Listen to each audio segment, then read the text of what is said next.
저희 식구들이 많이 빠지다 보니까 또 게스트들이 채워주셔가지고 참 신기하네요. 신혼부부를 떠난 부부가 카톡이 왔어요. 그 호주 사진을 찍어주면서 잘 도착했다고 이렇게 문안 인사를 했더라고요. 제가 그런 생각이 들었어요.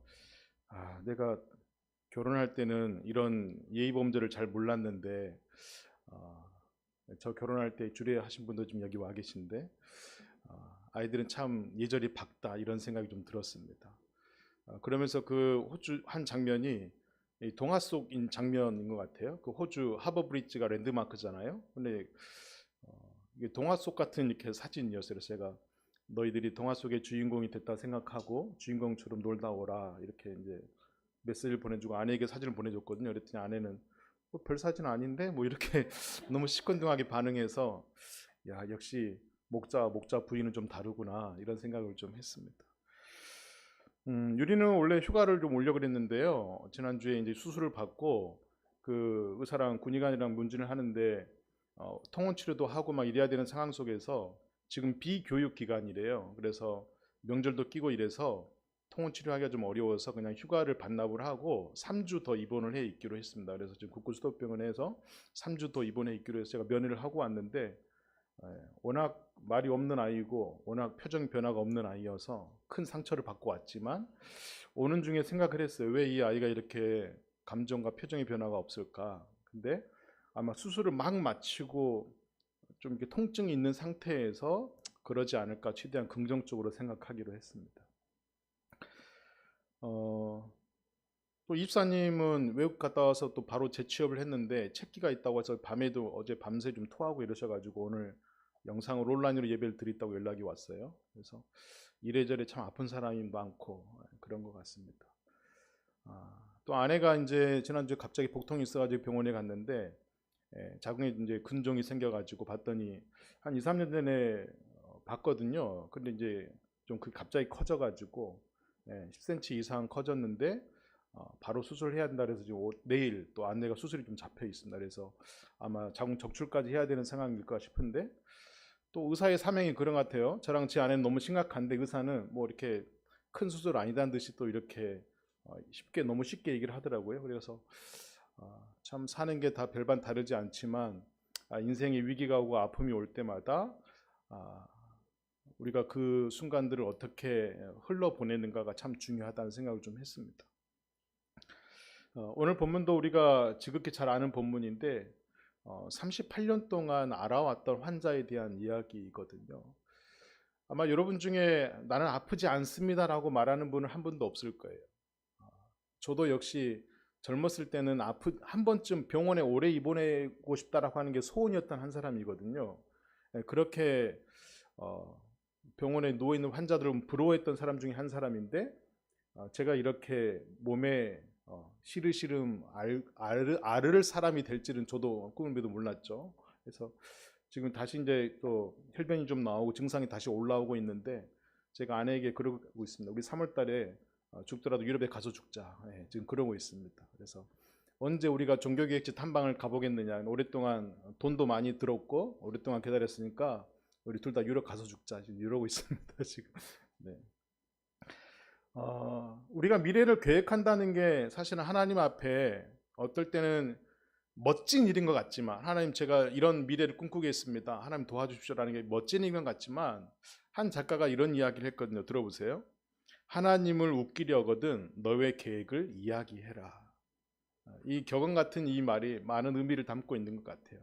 우리는 하나님 앞에 젊은 시절에 열정이 넘치는 시절에 건강이 허락되는 시절에 막 이런저런 비전을 막 이야기하거든요. 근데 하나님께서는 그런 비전을 이야기할 때마다 너의 계획은 있고 나의 계획은 없구나 이런 생각을 하실 수 있고 너의 비전 앞에 내 섭리는 어떻게 역사하겠니 뭐 이렇게 다시 되물을 수도 있겠죠. 그래서 우리는 두 가지를 시도하거든요. 한 가지는 내가 꿈꾸는 것과 하나님의 섭리를 감격을 메우기 위해서 아주 열심히 살려고 하는 시도를 합니다. 그리고 또 한편으로는 어차피 내 팔자가 이런데 그냥 주어진 것에서 아니면 그냥 유유자적 자포자기하면서 살아야 되겠다. 이런 두 가지, 뭐 두 번째는 선택이라기보다는 그냥 그 흐름을 맡겨버리는 거겠죠. 근데 사실 대부분의 사람들은 간격을 메우려는 시도를 하겠죠. 저 역시 그런 사람 중에 한 사람이었고, 하나님 앞에 그 간격을 메우기 위해서 성실과 열정 그 이상의 것을 쏟았던 우리의 시절 아니겠습니까? 그런데 우리를 향하여서 오늘 본문은 과연 너희들의 열정과 쏟았던 그것이 건강한 상태에서의 부름이었니? 라고 물으실 수 있겠죠. 38년 동안 알아왔던 질병이 분명하게 있었던 환자도 있지만 우리 중에는 눈에 띄지 않는 질병을 갖고 있는 사람도 있습니다. 제가 아프지 않을 때는 잘 몰랐는데 불면증이 얼마나 고된 병인지, 복통, 내복통이 있다는 게 얼마나 아픈 것인지, 저는 치통만 있어 봤더니 치통이 가장 아픈 병이라고 생각했거든요. 근데 모든 통증은 다 아픈 거더라고요. 저는 치통만 있을 때 치통이 최고의 하이라이트라고 생각했는데 그게 아니었더라고요. 그러니까 결국은 쉬운 수술은 없고 아프지 않는 병은 없는데 내가 아파 본 것까지만 우리는 판단을 하고 가늠할 수 있는 것이죠. 근데 불면증도 우울증도 우리 모두, 특별히 지금 2026년을 사는 대한민국 땅에 있는 40대 이상의 사람들, 열심히 살아왔지만 그 방향과 그 갈 길이 하나님의 간격을 메우려고 하는 시도를 살아왔던 사람들에게는 더욱더 큰 아픔들이 있는 것이죠. 아마 여러분도 이제 수많은 질병들과 함께 미래가 기다리고 있을 텐데, 과연 우리가 수많은 병들에 노출되어 있으면서 우리가 젊은 시절 건강했을 때, 그리고 내가 하나님께 모든 걸 할 수 있다고 품었을 때 했던 소망들이 고갈될 때가 오거든요. 그랬을 때의 나 상태를 좀 보자는 거예요. 오늘 말씀은 그겁니다. 만약에 여러분들이 오늘 이 본문을 보면서 내가 익히 들어왔고 익히 알았던 말씀이라고 생각하면서 그냥 쉽게 탁탁탁 쳐내버리면 하나도 건져갈 게 없을 거예요. 근데 우리가 38년 동안 만약에 열심을 내고 살아왔다면, 하나님의 뜻과 내 뜻이 너무 달라서 그 간격을 메우려고 열심히 살아왔다면 더욱더 주의 깊게 오늘 말씀을 좀 저와 같이 함께 헤아려 보고자 합니다. 유대인들에게 명절이 있죠. 저희들에게 명절이 있듯이. 근데 사실 유대인의 명절이 저희들의 명절은 아닙니다. 왜냐하면 유대인들은 그 민족들에게 그 시대에 함께했던 기념이 될 만한 일이 있었기 때문에. 그래서 오늘 우리는 유대인의 명절을 지킬 필요도, 지켜야 할 이유도 없는 것이죠. 또 마찬가지로 우리나라의 복음이 전달되기 이전에 복음이 전달된 나라의 명절이 있었습니다. 그것들을 꼭 우리가 지키거나 상기할 필요는 없는 것이죠. 그게 뭐 땡스기빙 데이도 그렇고 추수감사도 그렇고 맥주감사도 그렇습니다. 그러니까 사실은 맥주감사, 추수감사도 우리나라 절기가 아닌 것이죠. 그런데 우리가 그걸 지키는 것은 우리에게 복음이 전달되었던 통로 속에서 있었던 전통을 이어받은 것이죠. 그러니까 그것들은 사실 우리가 신앙하는 데 있어서 본질은 아닌 겁니다. 중요한 본질은 무엇이냐면 왜 사람들이 계속 절기와 기념일들을 세워 나갔는가가 본질인 것이지, 추수감사를 지켰다 안 지켰다, 뭐 유대 절기를 지켰다 안 지켰다, 이게 중요한 게 아닌 것이죠. 이런 구분만 있어도 우리가 이단에 빠지지 않을 너무나 큰 이유가 있는데 우리 이런 것에서 너무 자유하지 못하는 것이죠. 유대인들이 지켰던 유월절이 도대체 우리가 무슨 상관이 있단 말입니까? 하나님의 교회에서 이야기하는 유월절을 지켜야 한다는 이유가 전혀 없는 것이죠. 예수님께서 유대인들에게 있어서의 절기에 그들과 함께한 마음은 굉장히 중요한 이유가 있었습니다. 왜냐하면 유대인들에게 있어서 안식일과 그들에 있어서 절기는 신앙의 절개 같은 거거든요. 자기들의 정체성과 같이 하는 거거든요. 그러니까 예수님께서 유대 명절에 그들과 함께 하실 이유는 분명히 있으셨다라고 하는 것이죠. 그러니까 양들이 제사 드리기 위해서 이제 성에 그 샛길 같은 문, 뭐 샛길이라고 하지만 어떤 개구멍 이런 정도가 아니고 사람들이 드나들 정도의 문은 되더라고요. 그 정도의 양문에서 드나드는 양문 옆에 베데스다 연못이라고 있었습니다. 제가 이제 베데스다 연못을 보고 나서 느꼈던 건 뭐냐면, 성이 이제 높은 곳에 있잖아요. 예루살렘 성이 이제 다윗성이 높은 곳에 있다 보니까 그 밑에 지하를 몇 단계 판 듯한 곳에 이렇게 베데스다 못이 있더라고요. 그러니까 베데스다 못은 성 안에서 물이 자체적으로 수급이 안 되니까 밖에서 헐몬산에서 있어봤던 물이 기드론 시내가를 통해서 이렇게 베데스다로까지 흘러 내려오도록 되어 있거든요. 그러니까 이 성 안에 있지만 낮아야만 이 외부에서 오는 물들을 길어올 수 있는 통로인 것이죠. 그렇게 해서 이제 베데스다 못까지 옵니다. 근데 이게 이제 신기한 장면인데 여러분 보세요. 이 사람들이 갖고 있는 신앙이 어느 정도의 신앙이었냐면 거의 미신에 가까워요. 이렇게 흘러내려와서 이 다윗성 안에 못을 이루어서 거기 뭐 빨래도 할 수 있고 뭐 식수도 있고 뭐 여러 가지로 관리를 썼겠죠. 근데 그것도 물이 귀한 곳이니까 빗물까지 함께 받아서 뭐 하수를 하든지 뭐 식수를 쓰든지 뭐 여러 가지 이렇게 할 텐데 그 못에 가끔 천사들이 내려온다는 거예요. 그리고 그 천사들이 내려와서 물을 만지는데 물이 움직이는 그 순간 누구든 그 물에 들어가면 낫는다라고 하는 이야기가 있었습니다. 여러분 이게 자세히 살펴보면 이게 미신이거든요.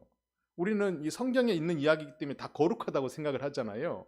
사실 미신인 거죠. 왜 미신일까요?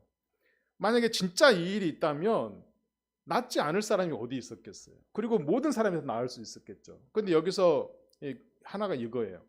맨 먼저 들어가는 사람만 낫는다는 조건이 붙어 있는 것이죠. 이게 왜 굉장히 중요한 이야기냐면 천사가 와서 물을 움직일 때만 들어가서 맨 먼저 들어간 사람 한 사람만 낫기 때문에 대부분의 사람들은 못 낫는 것이고 그 기회를 못 부여잡는 것이죠. 근데 이 맹점이 뭐냐면 이러기 때문에 사람들이 계속 미신에 빠져 있는 거예요. 미신에 개인이 빠진 게 아니고 이런 맹점들이 있는데 사람들이 이걸 못 알아채는 거죠. 아, 내가 맨 먼저 못 들어갔기 때문에 그래 이렇게 얘기하는 거예요. 여러분 이런 곳이 우리 주위에 있으면 여러분 우리 텐트 치고 있고 싶지 않아요? 야전 침대 세워놓고 아니 무슨 병이든 낫는다는데 그렇게 하고 싶잖아요. 아직도 여러분들은 미신이라는 게 믿기지 않죠. 지금 이 이야기가 미신이라는 게. 우리 주위에 얼마나 이런 이야기도 너무 많은데. 근데 이것에서 많은 환자들이 진을 치고 이곳에 앉아 있는데 이 베데스다라고 하는 연못에 가장 먼저 들어가면 낫는다고 하는 이 연못의 이름이 베데스다라는 거예요. 제가 그 유리 면회 갈 때 보니까 거기 옆에도 베데스다 교회가 있더라고요. 천주교도 있고 교회도 있는데 이름이 베데스다예요. 이 뜻이 뭐냐면 자비의 집이란 뜻이거든요. 그러니까 하나님의 자비의 베품을 받는 곳이라는 거예요. 이 베데스다 연못이라는 게. 근데 너무 웃기지 않아요? 하나님의 자비면 다 치료받아야 되는데 맨 먼저 들어가는 1등만 치료받는데요. 그 1등만 기억하는 더러운 세상 아닙니까? 이러면 자비의 집이 아닌 것이죠. 경쟁의 집이죠. 근데 사람들은 이름은 자비의 집으로 붙여놓고 하나님의 은총을 기다린다는 것이에요. 그러니까 우리가 지금 이 본문을 너무 익히 잘 들어와서 우리가 지금 샛길로 빠져야 되는데 못 빠지고 있는 샛길로 빠지셔야 돼요, 여러분. 이 연못은 사람들의 경쟁의 장이었다는 거예요. 심지어 아픈 환우들 사이에서 몸이 튼튼한 사람들이 아닌 뭔가 결핍이 있고 소망이 고갈된 사람들 중에서도 내가 제일 먼저 들어가기만 하면이라고 하는 경쟁 심리가 아직까지 남아있는 것이죠. 여러분 그런 거 못 느끼셔요? 버스나 지하철을 탔을 때 모르겠어요. 여러분들은 365일 중에 한 번도 버스나 지하철을 안 타볼 수 있는 여건이 되는지는 모르겠지만 내가 젊었을 때는 1시간, 2시간 거리도 서서 갈 수 있는 입석이 두렵지 않은 시대가 있었잖아요. 근데 지금은 타자마자 눈을 동그랗게 뜨고 어디 빈자리 없나라고 찾는 이제 아줌마 아저씨가 돼버린 것이죠. 몸이 그렇게 고갈된 것이죠. 환우들도 똑같을 겁니다. 다른 사람의 아픔도 있지만 지금 내가 너무 아픈데 가장 먼저 들어가고 싶은데 하는 그런 경쟁은 아니지만 가장 먼저 치료받고 싶은 열망이 있지 않았겠어요. 다른 사람들의 아픔은 사실 눈에 들어오지 않는 것이죠. 이들에게 있어서의 믿음은 딱 한 가지일 겁니다. 뭐냐면 내가 가장 먼저 들어가기만 하면, 가장 먼저 이곳에 들어가기만 하면 딱 이거 한 가지였을 거예요.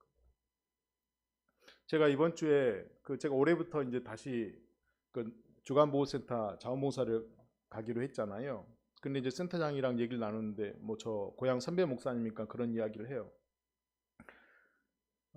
제가 이제 올해간 몇 년 만에 다시 갔더니 하나 놀란 거는 저보다 3살 많으신 분이 입소해 있더라고요.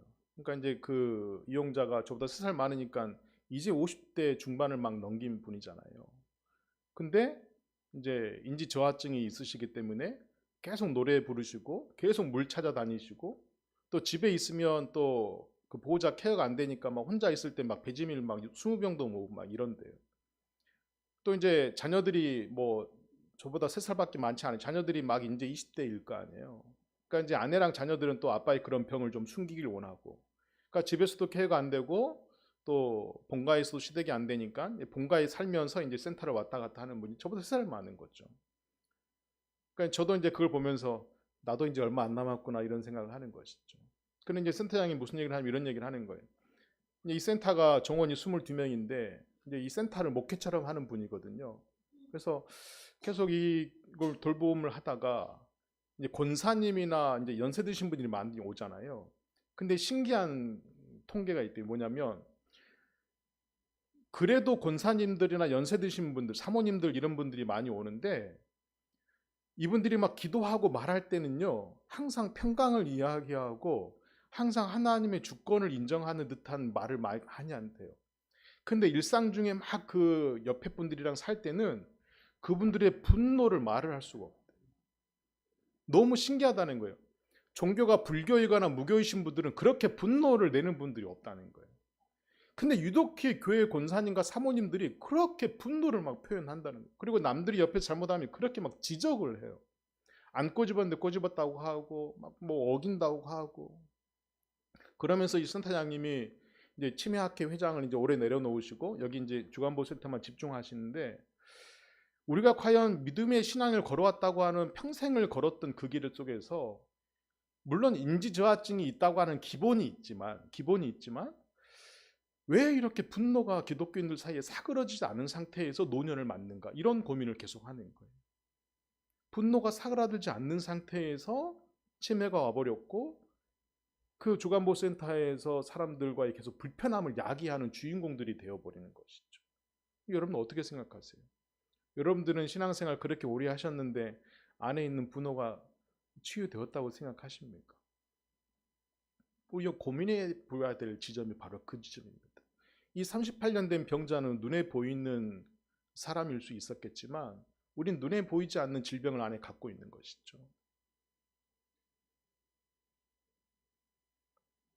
만약에 이걸 제가 누군가에게 제3자에게 아무도 모르는 사람에게 이런 얘기를 들을 수도 없었거니와 들었다면 믿지 않았을 거예요. 근데 그분이 지금 저희 교회보다 1년 먼저 했던가 늦게 개원을 했거든요. 10년 넘어서 수많은 분들을 만나고 그리고 수많은 그 임상을 통해서 외국 가서 공부하고 막 이런 결론이 뭐냐면 과연 우리가 갖고 있는 종교의 심각성에 대해서 다시 한번 생각하게 되는 것이죠. 그렇게 교회에서 수많은 사람들이 제자 훈련을 하고 그 수많은 웅장한 교회에서 예배를 수천 번, 수만 번을 드리고 그럼에도 불구하고 분노가 해결되지 않는 상태에서 노년을 맞아버린 비참함. 사람들은 다 이야기하죠. 여긴 자비의 샘이라고. 세상에 천사가 그렇게 아름다운 천사가 와서 물을 만지기만 하면 누구든 먼저 들어가면 싹 낫는다고. 너무 멋있지 않아요? 근데 사실은 거긴 자비의 샘이 아니고 경쟁의 장이 돼버린 것이죠. 저는 오늘 한국교회가 똑같은 모습을 하고 있다고 보는 겁니다. 막 안내하고 저는 큰 교회 가면 놀라는 게요. 큰 교회 진짜 큰 교회 가면요 엘리베이터 앞에 막 안내하시는 분들도 있어요. 너무 놀랍죠? 엘리베이터에 굳이 안내하실 분이 왜 필요하냐는 거예요 도대체. 그냥 밖에 그냥 A4지 한 장 행사장 어디라고 해주면 됐죠. 너무 멋있어요.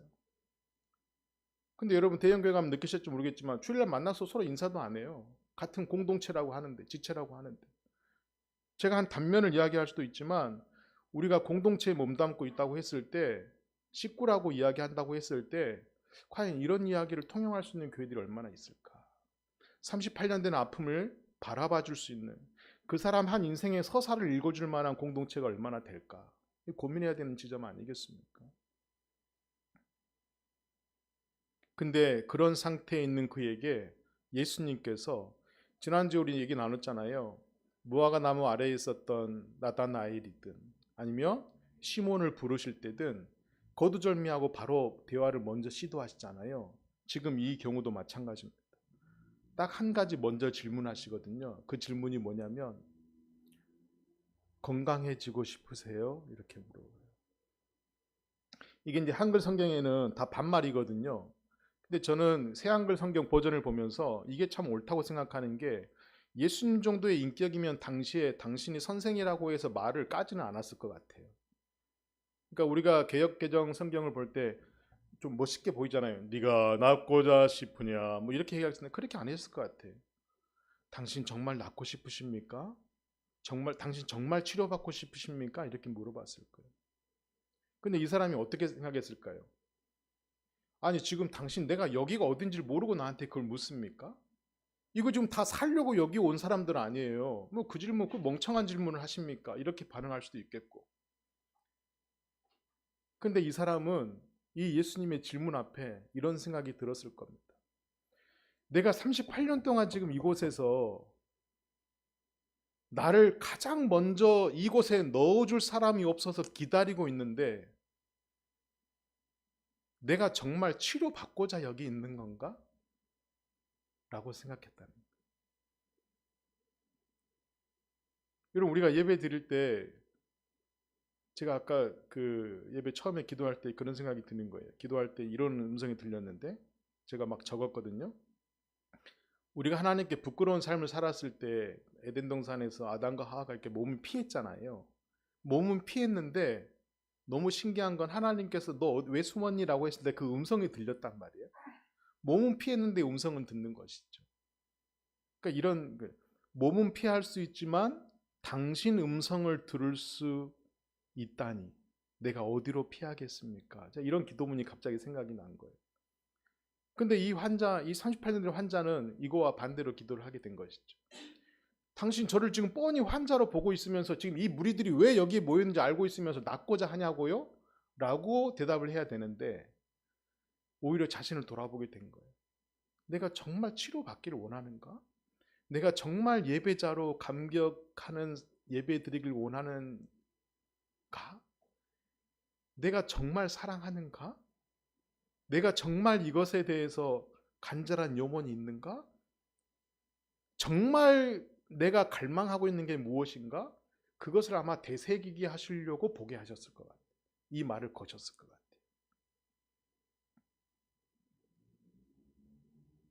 우린 너무 그 군중 무리에 휩쓸려 가잖아요. 설교가 엄청 길어질 것 같은데 제가 이 환자가 똑같이 얘기를 하죠. 제가 이곳에 들어가기만 하면 가장 먼저 들어가기만 하면 나은다 그랬는데 아무도 저를 넣어주지 않습니다. 이렇게 얘기해. 아무도 저를 넣어주지 않습니다. 이게 이 사람이 유일하게 할 수 있는 대답이었어요. 왜냐하면 지금까지 이렇게 자기에게 질문한 사람이 없거든요. 모두가 다 저기 자비의 집에서 치료받으려고 누워있구나. 저 사람 38년 됐구나. 저 사람 28년 됐구나. 저 사람 18년 됐네. 숫자로 볼 수 있겠죠. 그리고 나서 당신이 혹시 저를 넣어줄 수 있습니까? 아마 이 정도까지만 바랬을 거예요. 당신이 기다렸다가 저를 좀 넣어줄 수 있습니까? 여기까지는 바랬을 거예요. 근데 예수님께서 뭐라고 얘기하시냐면 서론 본론을 다 빼고 결론을 이야기하세요. 당신이 앉아있던 돗자리를 들고 걸어가십시오. 이렇게 얘기해버려요. 아니 저는 예수님 정도면 좀 클라이막스를 만들고 좀 이렇게 서사도 아름답게 만들고 좀 반짝이도 켜고 사람들도 좀 불러 모으고 좀 뭘 하셔야 되는데 너무 조용히 대화해 버리시는 거예요. 클라이막스도 없이 너무 밍밍하게 넘어가 버리는 거예요. 이 장면을. 아니 적어도 이 정도 하시려면 좀 부흥회 정도는 해야 되는 거 아닙니까? 사람들 모아놓고 좀 얼마나 이 현장이 중요한 현장인지를 좀 밝히셔야 되는 거 아닙니까? 근데 단둘이 대하시면서 나중에 여러분 우리가 읽어봤지만 자기를 낫게 한 사람이 누군지도 모르게 고쳐버리셔요. 이럴 수 있단 말입니까? 이럴 수. 예수님께서는 그에게 이걸 가르쳐주고 싶으셨을 거예요.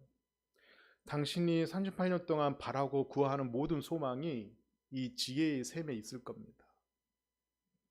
그리고 당신이 이곳에 들어가기만 하면 나을 거라고 생각했는데 기회를 못 잡아서 성공하지 못하고 생각했을 겁니다. 근데 당신의 나음은, 당신의 성공은, 당신의 소망은 이 지혜의 샘에 있지 않고 저에게 있습니다. 이렇게 얘기하는 거죠. 제가 당신에게 나았습니다. 일어나 걸으십시오 하는 이 말에 들어 있습니다. 이 얼마나 너무 허무합니까, 여러분? 내가 38년 동안 얼마나 낫기를 바랬는데.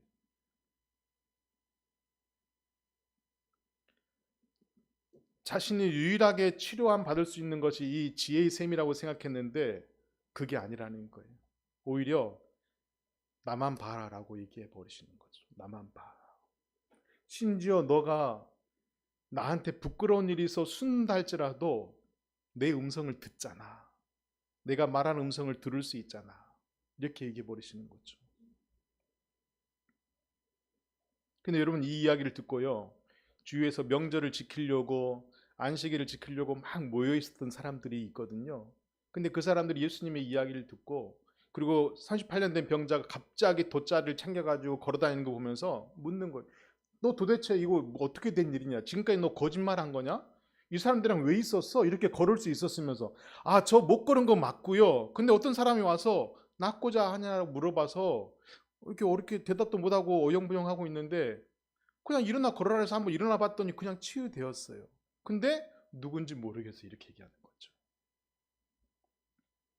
유대인들이 분노하는 거예요. 두 가지입니다. 첫째는 왜 안식일에 뭐 하지 말라 그랬는데 자꾸 뭐 너 하려고 그러냐? 왜 돌아다니냐? 유대인들에게 있어서 안식일은 자기의 정체성과 똑같거든요. 명절은 자기들의 정체성이거든요. 뭘 하지 말아야 되는 거거든요. 제가 이 시대 때요 얼마나 제 열심히 교회를 얼마나 삼켜버렸냐면요. 애들이 막 주일학교 때 예배 드리면 제가 교사로 막 있다가 막 애들 막 꿀밤 주고 막 이랬거든요. 예배 시간에 떠들면. 제가 지금 30년이 넘었는데 아직까지 막 그게 꿈이 가끔 나타나요. 너무 속상해가지고 왜 내가 그런 몹쓸 짓을 했나.